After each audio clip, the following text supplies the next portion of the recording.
Why do we have to be so eager about maintaining unity? I'll tell you why. Because there's this pull on every one of us to be selfish. Every one of us.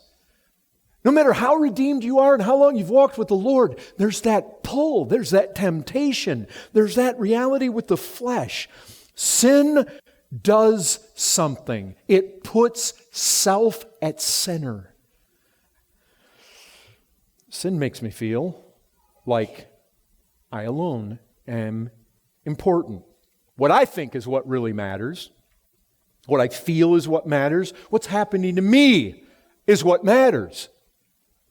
And so, you walk into the church, I want everybody to ask me how I'm doing and what's going on in my life. And, the guy that walks up to you and it's like, well, let me tell you all about my sicknesses and my problems. And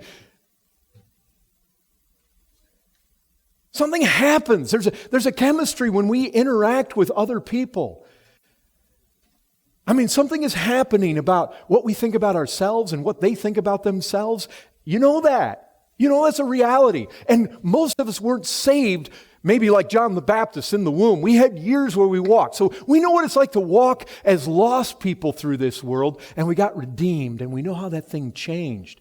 But even it changed, we know that there's this dynamic in how we interact with others. And you know this, if you're going to be eager and you're going to be diligent, you're going to cut through this. You've got to cut through the selfishness. That's where the battle lies. That I am not most important. We need to remember. We need to think. We need to be constantly given to this. We must not forget. And we can get forgetful. We walk in here, we don't feel good. One of the sisters had a migraine this morning. I can enter into that. We come in here and some people come to church. They just, what they can get. And when they can't stop getting, they just go to another church. That is exactly the attitude that they're not being earnest about and eager about. This unity of the Spirit. Oh.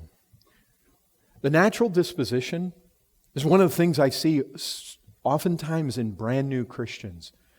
They come to the prayer meeting and all their prayers are about themselves. It shouldn't be that way. You see, basically, we are to be devoted to the loving of each other and the serving of each other.